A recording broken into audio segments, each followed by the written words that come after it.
What's up, you guys? This is Josh here with the GoKaioken channel, and today we've got another minor upgrade for the E-Revo 2.0. And this is from Amazon.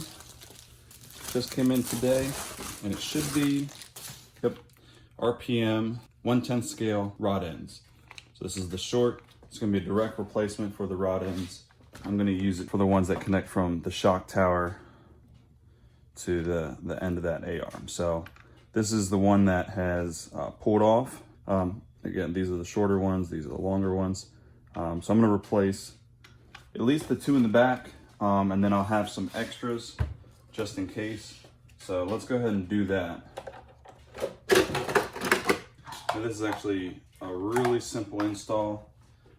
Really, you only have to remove just the one screw down here. Then you can swing this out of the way far enough for you to remove that rod end. I've got another upgrade coming in the mail that is going to basically add a bump stop on the inside of the shock that should actually fix this completely. If you guys are watching and you're a return viewer, a previous video I had was in regards to what upgrades you should buy right away. I think that video is still valid, but this is definitely the next step if you ever experience just a crazy fall. You know, these limiting straps help these from dropping down too far, but if you experience a crash where one of the tires hit and this twists, right, that's gonna pull that rod end right off. Here's how they come, pack of 6 or 12 total. So plenty of extras. Take one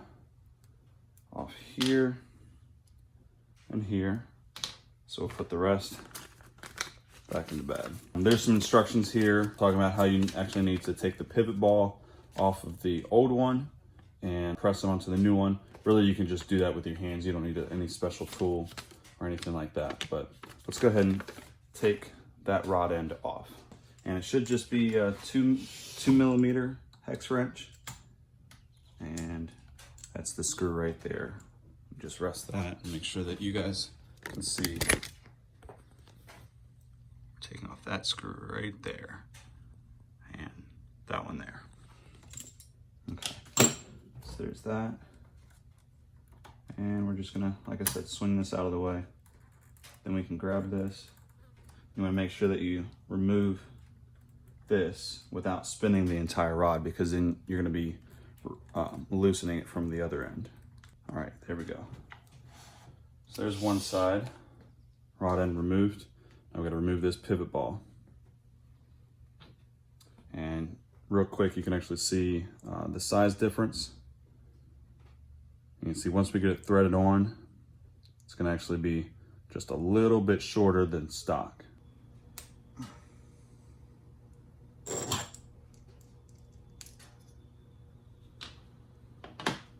All right, so what I did there with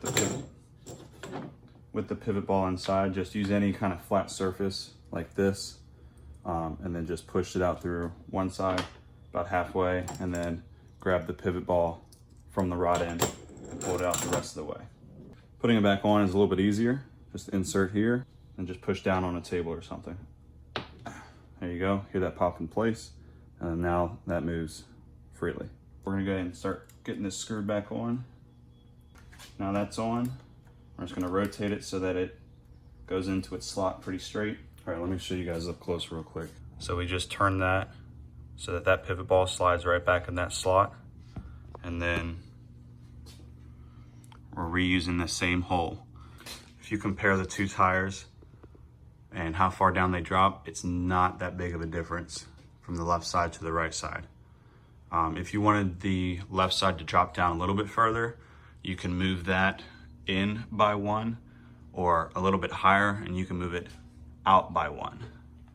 I'm just gonna leave it on the middle one. So we're just gonna tighten that up and then do the same exact thing to the other side. I will do another video whenever I get the bump stops for the shocks in, and I'll keep you guys informed on if I continue to rip any rod ends, or if this whole setup with the limiting straps, the RPM rod ends, and the bump stops for the shocks fixes the entire issue. So I'll keep you informed, and I'll stay active in the comments.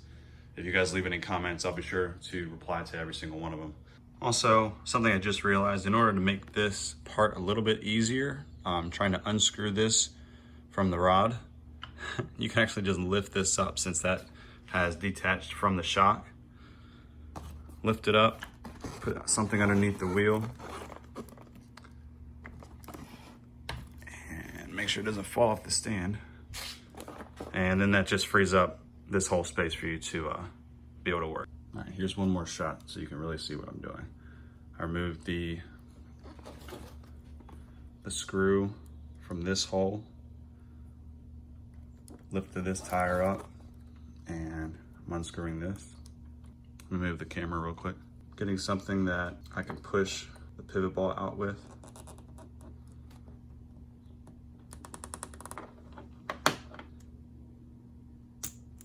There. Tiny bit shorter, but hopefully this plastic holds up a little bit better. Just grab this pivot ball and push this one into place. Just like that.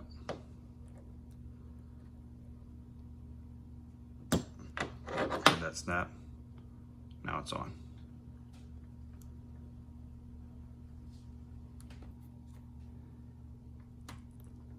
And while holding that, grab our screw. You may have to move the wheel up and down or whatever to get that to line up. As we're screwing this back on, because we're going into plastic,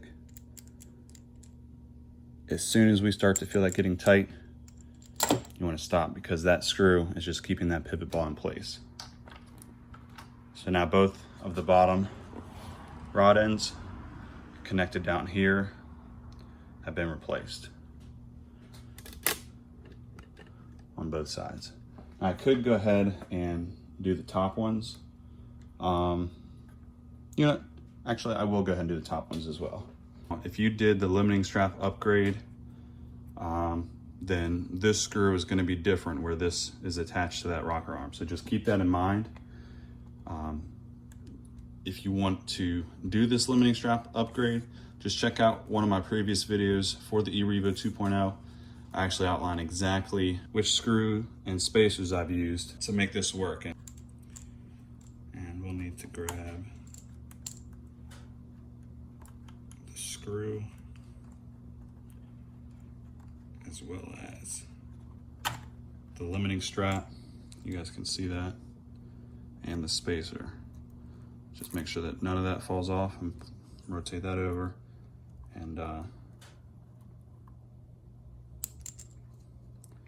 now we have that rod end. So again, you can move this up, give yourself a little more leverage, but make sure you grab this rod, because if you go ahead and start to spin that, you might unscrew it from the other end.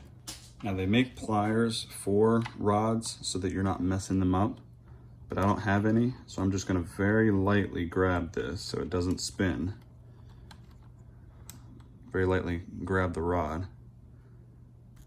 All right, enough to just break that loose.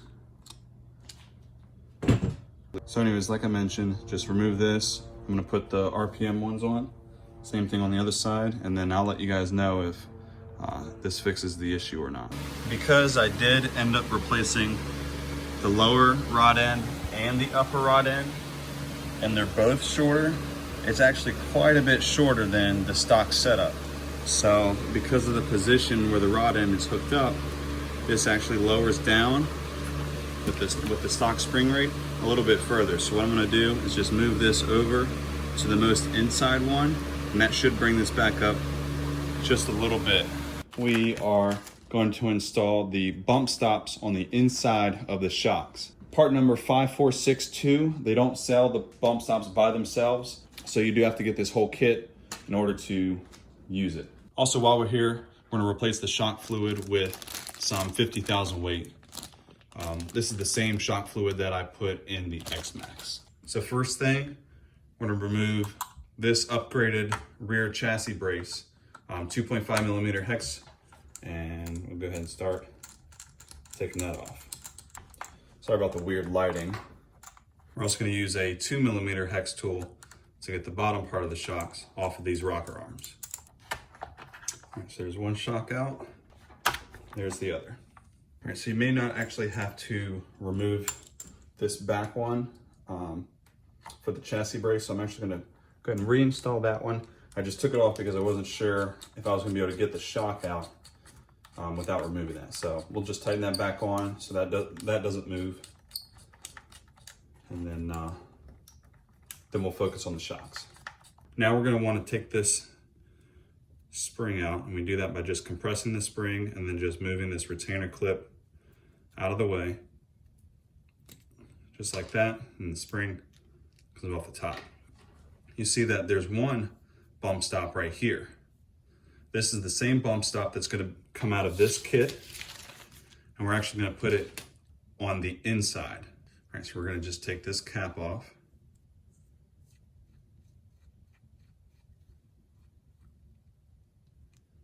Okay, and then let me actually grab a paper towel. Take this off. We're gonna remove this bottom piece here. All right, so what you're gonna do is take a 5mm socket. That's just to hold the nut that's on the inside here, and that's so that you can unscrew this end of the shock. Okay, take that piece off. Take the bump stop off. And then from here, we should be able to slide this whole shaft right out of the top. Okay, just like that. So this is where the other bump stop from this kit comes into play. Again, Traxxas 5462 GTR shock rebuild kit. So here's one, that's for that shock, and here's the other. That's all we need from that kit. So to put this back together, I'm actually gonna put this bump stop, I say right on the inside like this is just fine. You've got something a little bit wider at the bottom. And then from here, you just put this back together. So what this is gonna do is whenever this expands all of the way inside the shock, it's actually got a little extra bump before allowing the rod end to expand all of the way. So you've got this black piece here, which acts as that. We're just expanding that to limit the travel of the shock. Okay, and it shouldn't impact performance whatsoever. So we'll just feed this back through. Actually, I think I'm gonna put the wider side up. So the wider side against this black piece.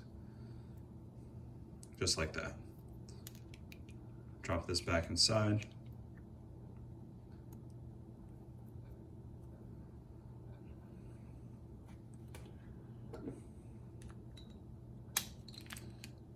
Okay, and then we're still gonna hold the end of this with the 5mm socket.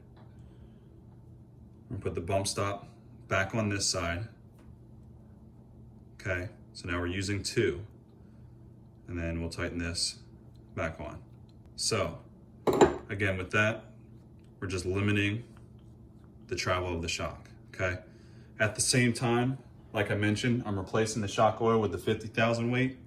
That's gonna thicken up the oil, so it's got a little bit more resistance whenever going over jumps and such.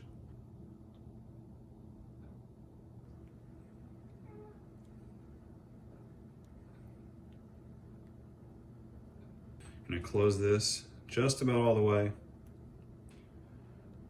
Put this back on, and I put it on at an angle, pinch, and allow that suction to hold it.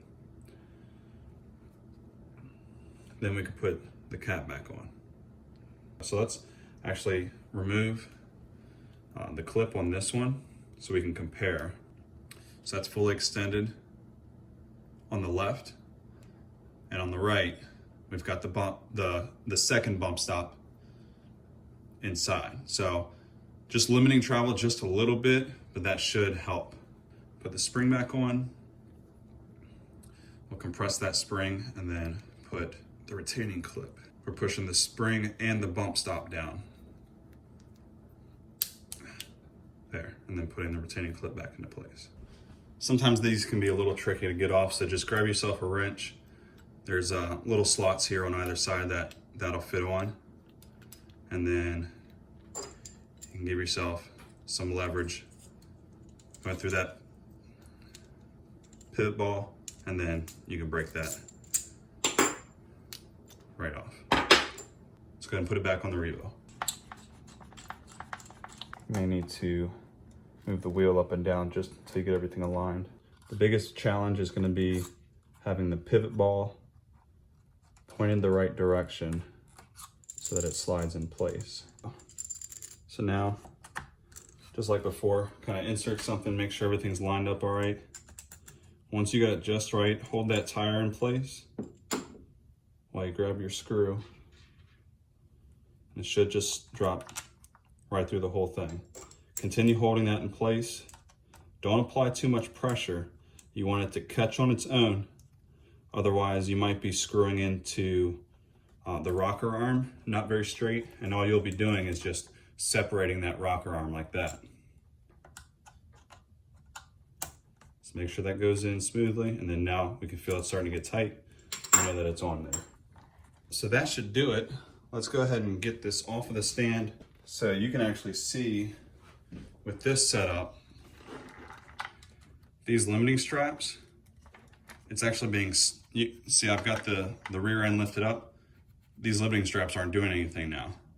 It's actually the shocks and the bump stop inside the shock that's preventing these from dropping down all the way now. So there's going to be a couple things at play. One, you have that rubber bump stop on the inside of the shock, okay? If you experience a crash hard enough, that rubber bump stop is actually going to compress. So you're not going to ruin the shock. It's actually going to allow a little bit of compression from that being rubber, okay? So you've got one on the inside of the shock, one on the outside of the shock, and then if it's a great enough impact, you have these limiting straps as well. I'm gonna run the E-Revo just like this for a while. So the things that we did, again, you got the rear chassis brace, you have the limiting straps. The rear chassis brace is actually a good mounting option for those limiting straps. Check out my previous video for how I installed that. We've got the RPM rod ends on the front or on both sides of that rear rod, okay? We also moved the rod to the innermost hole. Then we added the bump stop on the inside of the shock. So you have two bump stops, one on the inside and one on the outside of that shock. With that, we have less travel for the wheel to actually fall down.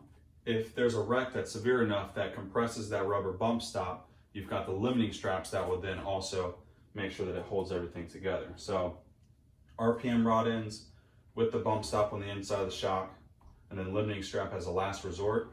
That should keep the rod ends from being ripped out during a wreck. So I'm gonna call this fixed for now. So like I mentioned, I'll run it the way it is. And if I do rip out any of the rear rod ends, you guys will absolutely be the first to know. I will post a follow-up video, and then I'll go back to this video and change the title so that it's not misleading in the future. So if this helped you in any way, you plan on doing this to your Revo, let me know, put a comment down below. Like I mentioned, if it helped or you just enjoyed this video, definitely let me know by leaving a like and subscribe for more content like this. Until next time, take care. Good enough.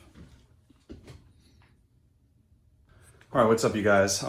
Last thing, I was just outside, I was running the E-Revo, and I was thinking that the lowness of the rear I was gonna be stuck with because of the shocks and the bump stop being inside of the shock, limiting that travel.